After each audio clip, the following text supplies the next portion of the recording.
Most sales teams do not have a coaching problem. They have a diagnosis problem.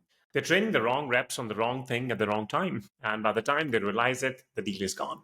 In this episode, Ruchi Saini, one of the sharpest minds in SaaS enablement, reveals the brutal truth. Enablement is not just broken, it's decades behind. You will learn how AI powered role plays are replacing ride alongs, how real time insights are replacing end of quarter reviews, and why the best reps are skipping enablement entirely, building their own systems. This is not another best practices chat, it's a survival guide. Because if you're still reacting after the fire started, you won't make it to the next quarter. Ruchi, you've seen this transformation up close. What is the biggest wake up call sales enablement leaders need to hear right? I think the biggest wake up call that sales enablement leaders need to hear right now is your enabling approach, and your coaching cannot be ad hoc, reactive, observational, based on guesswork anymore.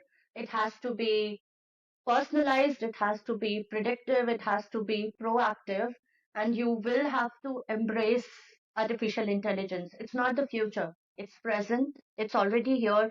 Think of it as an agent that's there with you 24/7, never takes a coffee break, never asks for a leave. It's always helping you, and it's certainly going to help us elevate the way our function is perceived in the industry.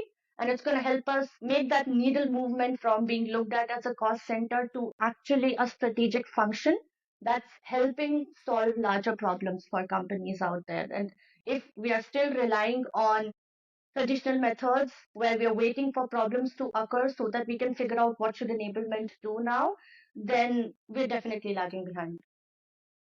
Love that. And that makes so much sense. Enablement has shifted from being a reactive support function to a strategic performance driver. Let's unpack that a little.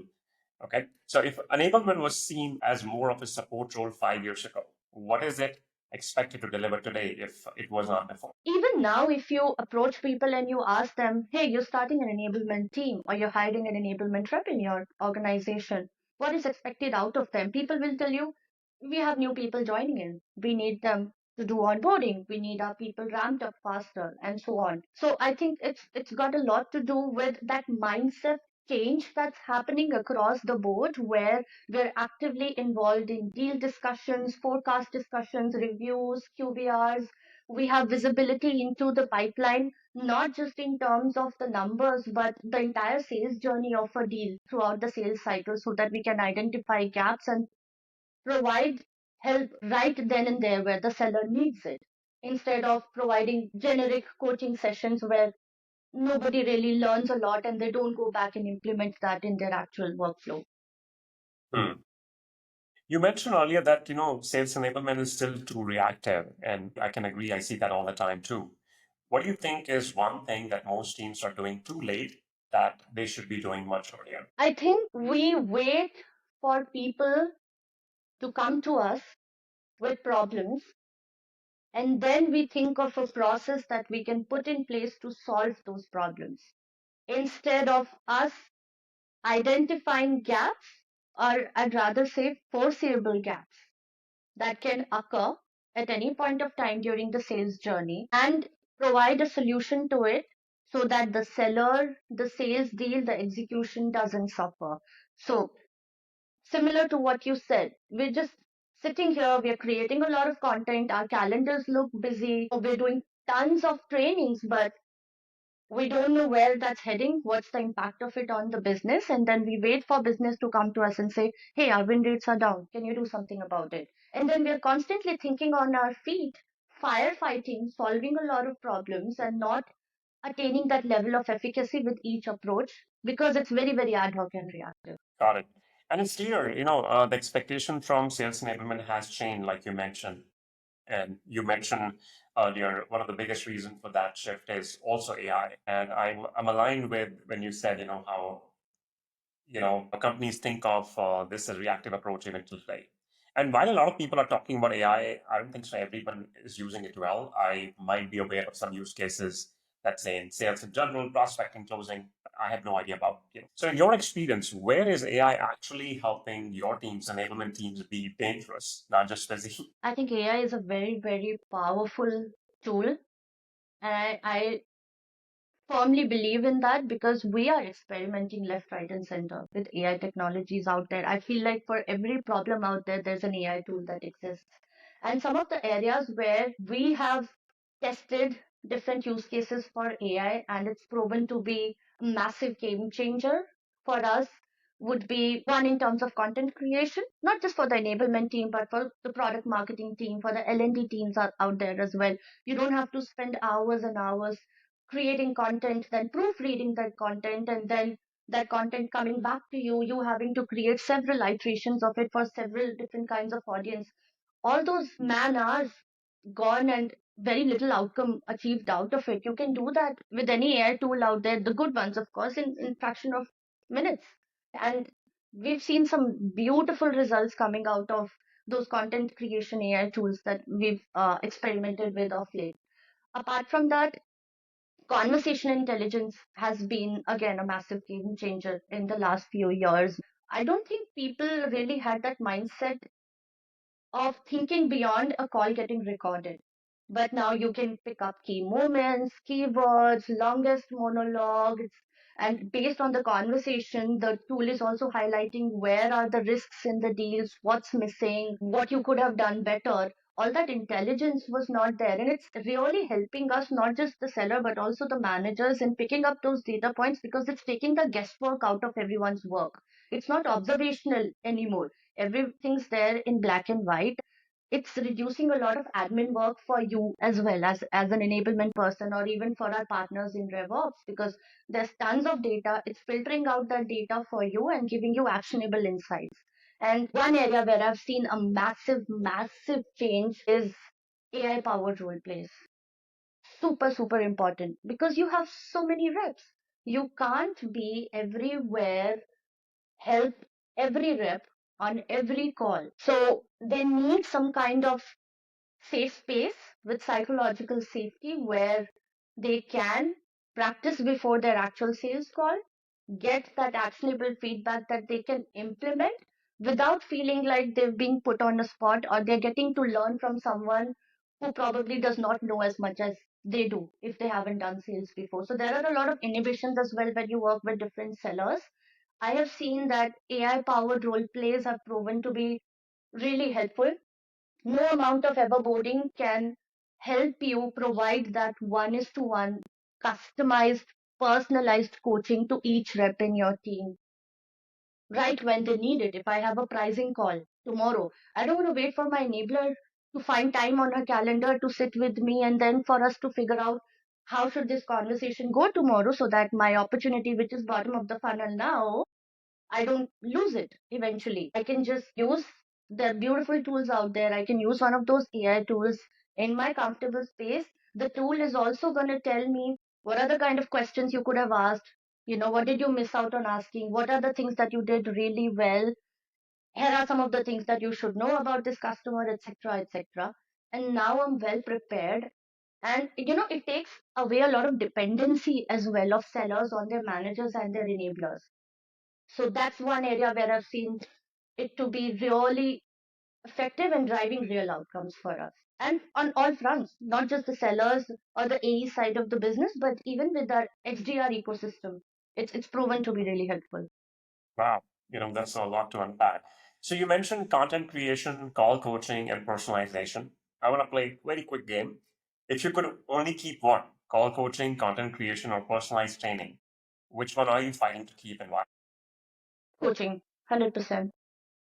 Okay, do you want to explain why? Because the expectation from you as an enablement team is that you're going to help people do better at their jobs.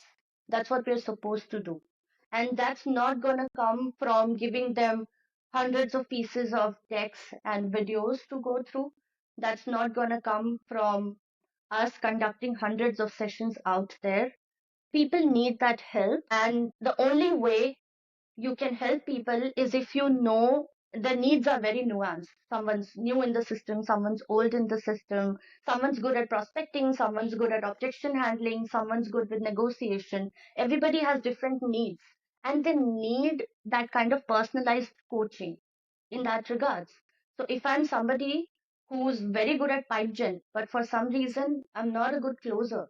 I don't want to sit through a session on discovery because it's not helping me. So everybody has very nuanced needs. And like I said, an enabler cannot be in 100 different places at once. You cannot have an army of enablers working with different sellers. So that's where AI is going to be super, super powerful and impactful. That would be one area that I would pick. Coaching, 100%. Interesting. I love that insight. Let's flip that for a minute, okay? What's one use case, AI use case, that you think is a total waste of time right now, or at least a little overhyped? Overhype. Hmm.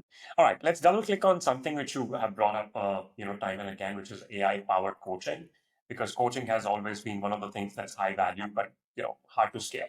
So here's the real question: does AI actually make reps better, or do you think it's just another shiny tool? I know you endorsed this a bit already, but I want to still go deep into this and understand you. I have firsthand seen massive improvements in some of the BDRs whom we recruited. They were fresh out of college, they had no sales experience, but they needed to be ramped up in maximum 6 weeks to go live into production. And they were doing mocks with us, with their buddies, but we knew that's not gonna help us move the needle. And our usage of AI to complement what we were doing and provide that relevant support to them has helped them meet their targets as soon as they went live. Soft quarter with the company where I am at WhatFix, they've all been able to meet their targets. I love that, and especially Yeah. the idea of AI picking up uh, you know, talk time, objection moments that a manager even might miss.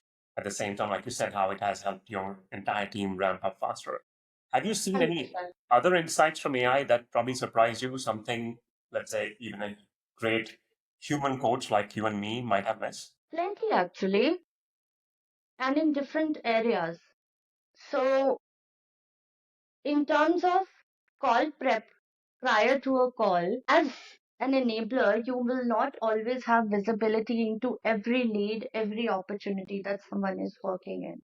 And so, your feedback is purely going to be basis that one conversation that you have with that person. What AI tools do these days is they integrate with the CRMs out there. They're integrating with several other tools in your tech stack to provide you with the comprehensive feedback. This is what I know about your deal so far. Basis the notes that you've entered in Salesforce, these are the things which are currently missing, and on your next conversation these are the things that you should be saying. It's not manually possible to do that for every deal, every opportunity out there. So those kind of insights have been super helpful. We've used tools where you get this entire report that gets emailed to the seller or the SDR right afterwards, and it has everything. What was your language like? What was your level of proficiency? What were the questions that stood out, and what were the questions which should be eliminated and you shouldn't be asking them because they're risky? And here are some of the words which are too high risk to be utilized in this conversation, keeping the nature of your prospect that you mentioned. And here are some of the powerful words that you should be utilizing. So lots of things which when we give subjective feedback, it's purely basis that one conversation, that one mock that we've done with the person, and detached from the actual opportunity that they're working on. I want to flip the lens a bit, and I love the insight when you mentioned this, but I'm also thinking from a SDR lens right now. If I'm an SDR listening to you, maybe I don't have a lot of one-on-one coaching. And let's face it, not every company is as good as OneFix. But I do have access to ChatGPT. I have access to, let's say, some call summaries or gong summaries, or even call feedback. How can I, as a rep, use the AI to coach myself, even without a formal? That's actually a good question. There are some of the ways where before we started testing out the AI tools out there where we used to coach our teams, some of those areas, for example, when it comes to prospecting and you have to send emails, we would enable our BDRs with here are some of the prompts that work. Go ahead, utilize these. Here's a bad email.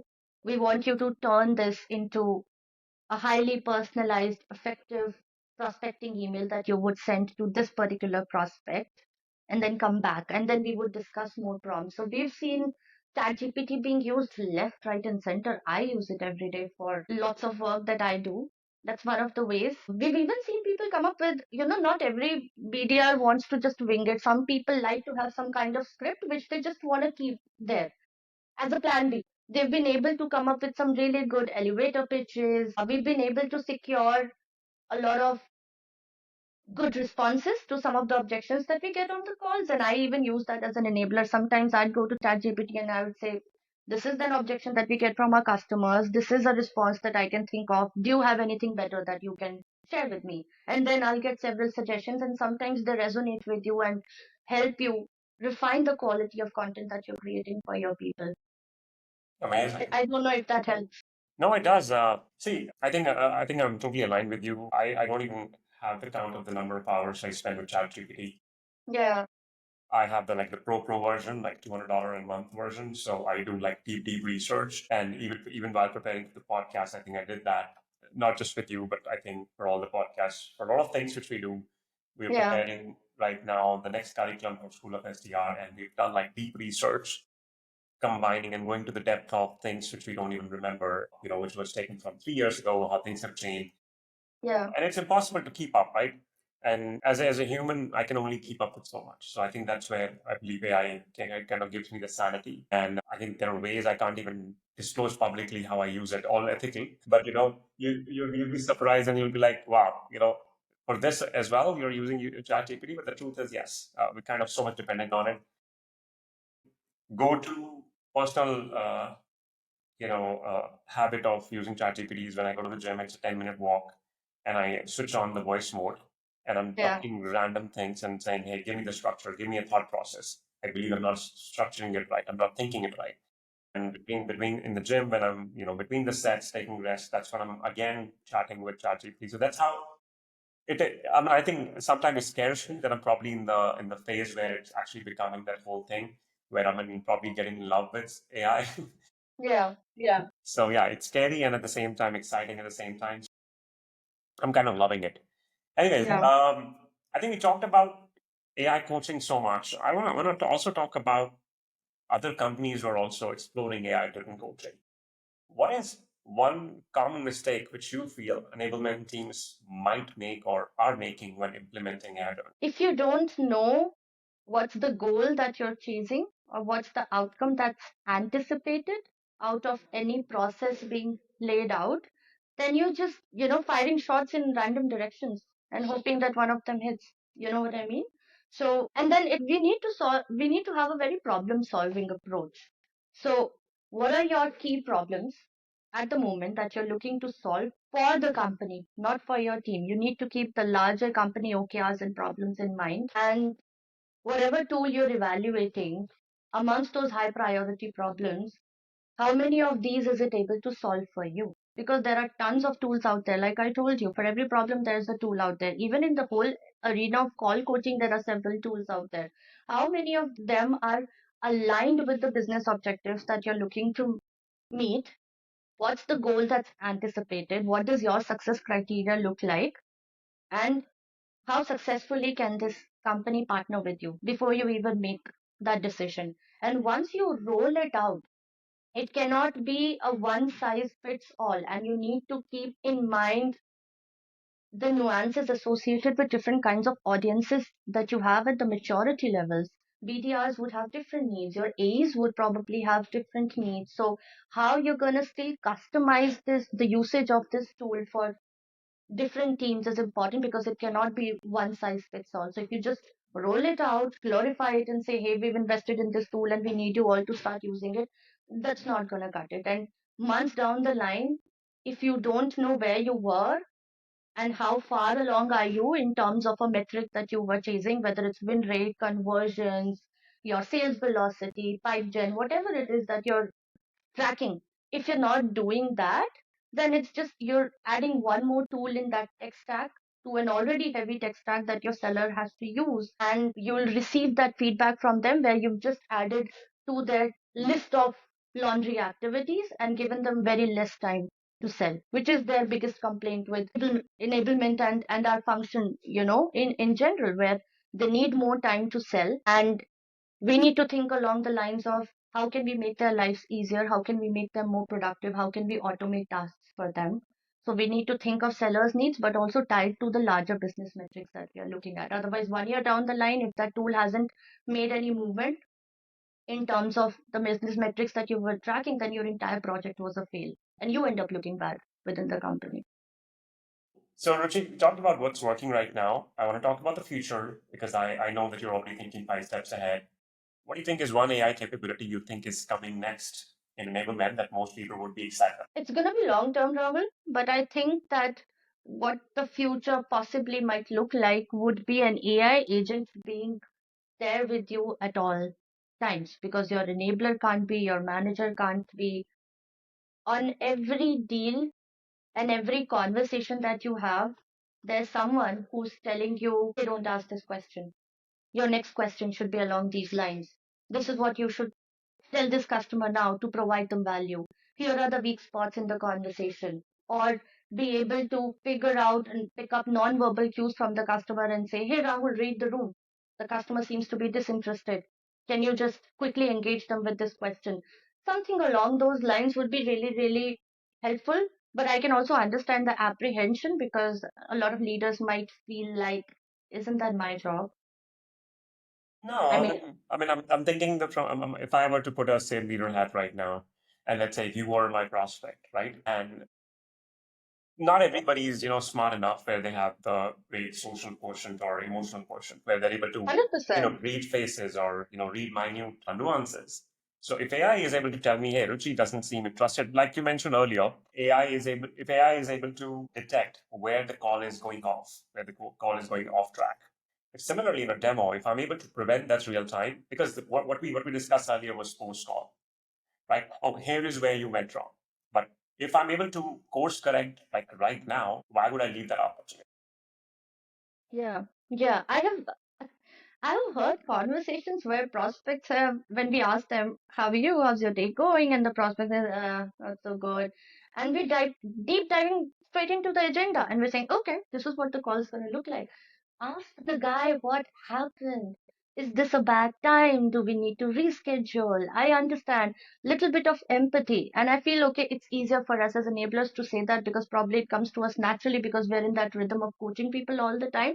But when you're on that call, sometimes it doesn't occur to you. Everybody is at a different level of proficiency. And again, that's why everybody has nuanced needs. But that's definitely the future for sure. Yeah.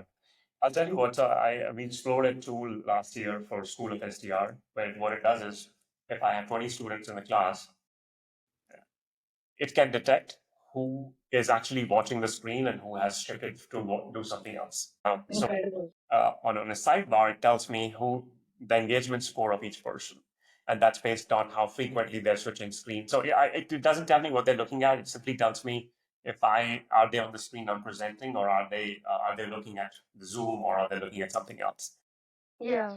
Imagine if we were able to do that real time, and that helps me. I mean, we don't have the tool. I'm just saying if we did, I think if I see a Ruchi is probably engaged somewhere else, and I can probably call out Ruchi. Hey, Ruchi, what do you think? Yeah. All of a sudden, Ruchi is like, oh my God, my name has been called out. And this can happen more often. So I would rather pay attention rather than, doing something else. Yeah. Several other use cases, like, for example, you have multiple people on the call and you're constantly asking all your questions and directing them towards one or two person, and there's a third person who's just quiet throughout the entire conversation. And probably doesn't occur to you at times as well. But that slight nudge where it tells you, hello, you have someone from the IT team, they're an important stakeholder, the risk assessment will happen there. Good time to engage them because they don't usually get involved early in the opportunities. This is what's the trend we've seen.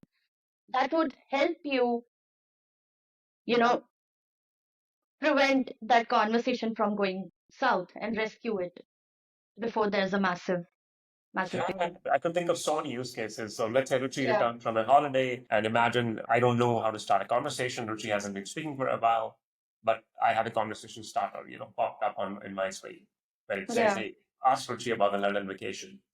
Is Yeah. she has she returned? Is she still there? That could be a good starter, and it'll be great for people, let's say, who do not know how to start. I think. Yeah. Yeah.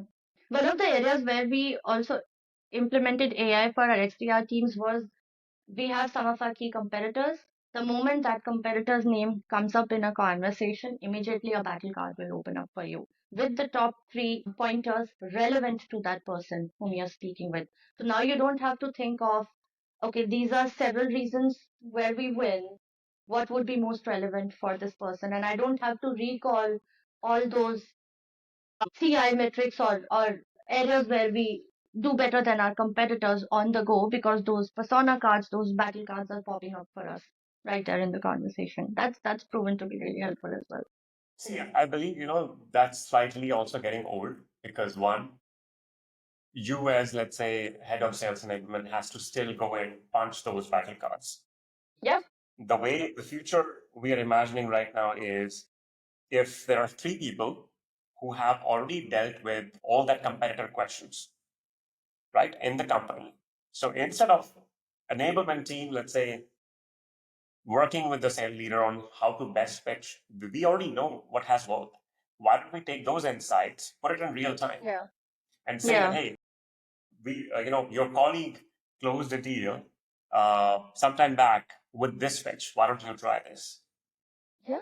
100%. That I think that'll be the future. Yeah, and let's up level that a bit. Pricing conversations, huge dependency of sellers on their managers, right? Every pricing discussion, you need your manager to be there, and they only have limited bandwidth. But now, if you have a frame of reference where somebody says, in this particular industry, these are the kind of deals that have closed, and these were the areas where we went above the list price. So go ahead, don't worry, don't be hesitant, and go ahead and quote this price.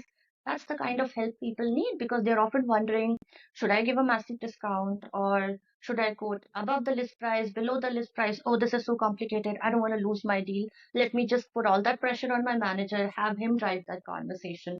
So several areas where it's also going to reduce the dependency of the sellers, make them more independent, more confident in their approach towards sales overall, and make them future ready. Interesting. Yeah, I think I love the conversation so far, Ruchi. I have a final question for you, okay? Now you have to imagine that you have got to fire your entire tech stack, what you have right now, rebuild everything from scratch. What three Yeah. tools will make the cut, and what role would AI play from day one? Hmm. If I'm building everything from scratch, and when you say I'm building everything from scratch, does that mean I'm also doing away with all the content that we have? Everything? Everything. Everything. Okay. I would need to have one tool that helps with the productivity of my team. We don't want to waste is a wrong negative word to use, but we don't want to spend a lot of hours creating tons and tons of content where we're going to again face the issue of adoption with the seller. So we want to create content that clicks and helps them. So I would want to use some kind of tool that helps us automate that task and create powerful content that can be delivered and the adoption of it, the effectiveness of it can also be tracked. That would be one. Second would be having a call coaching AI tool in place that helps prior to the call, during the call, and post the call. If that can be done with one tool, nothing like it. If I need to do that with a combination of tool where I need to uh, have Gong or Chorus or Call AI partner with another tool out there like Blue or WorkRamp or Hyperbound, then I'd do that. And the last one would be a tool like GoAstra or Docket out there, which would help us with predictive deal coaching instead of us wondering where are all our deals going or forecasting being going for a toss, rescuing before they see failure, identifying gaps in them, and also reducing a lot of admin work for the sellers. That's another thing that we would want to do so that sellers don't see places like CRM as a place where I'm putting in a lot of information, but there's nothing in it for me. How can we automate that for them so that they have more time to sell? So I'd invest in an AI tool that helps make those redundant, monotonous, repetitive tasks, take those away from a seller, automate those, and help us with predictive coaching, give us real insights into the deals, where it's heading, so that we can take proactive measures during the deal cycle and partner with the sellers and ensure that the deal goes to closure. Amazing. Thank you so much. Now we're walking into the last part of the podcast. Okay, you have no Mhm. idea about what's going to happen. This is No. where we wrap with the rapid fire. You have to answer Okay. the first answer that comes to your mind. Let me know when you're ready. I don't do well with rapid fires, but I'll try. Okay. Question number one, wrong answer only, okay? What is the best way to say a rep? Think like a rep. One sales enablement buzzword you wish you would, you wish would die in 2025. Training. I don't want to hear that word again. Ever again in my life. See, you're doing well. Only three more questions left. If AI could coach like a celebrity, Oprah or Gordon Ramsay, do you want I'm to a fan. I'm already a fan of everything that I know or hear about you her. want to take care of people? You're like, oh my god, I want to take care of Yeah. everybody. Uplift the world. Use AI. In good hands is a very powerful technology. AI in bad hands, well, that definitely want Oprah to leverage it. Yeah. And help people Awesome. around. Two more left. One enablement matrix that's completely overrated. Number of certifications, number of trainings. I love it. Doesn't matter, don't care. All right, last and final question. If enablement were a Netflix show or a movie, what would it be? Let me think. Am I taking too much time for a rapid fire? It's okay. We'll cut the time you took for the last one. I think you did really well. It's the last one you're taking time. So Okay, I'm trying to think. Wow, if it was a Netflix show. My God, Rahul, I'm not able to think. Give me a moment, okay? I can give you the answer. And I want to give you. You want to give me an answer? You want to give me an answer? Okay, what's the answer? enable or die trying. That's a good one. Is that a show? No, the show is the show is not this. Show is get rich or die trying. So I'm just Okay. saying enable or die trying. Wait, no, I want to think of a funny Sure, answer. sorry. Yeah. Found one. Wait, this is so funny. Okay, ask me. Okay. Enablement for a Netflix show or a movie, what would it be called? It would be called Stranger Pings because of all those unlimited Slack messages and last minute requests that we get. That's amazing. I love that. All right. So, Ruchi, this was definitely packed with insights from AI powered coaching. We discussed that a lot to what's still broken enablement. I know a lot of sales leaders and leaders are going to rethink their program after this. To everyone's listening, if you're in sales, enablement, RevOps, you want to stay ahead of the curve, this episode is your playbook. Thanks again, Ruchi, for being here. Let's do this again. My pleasure, Rahul. Thank you for having me.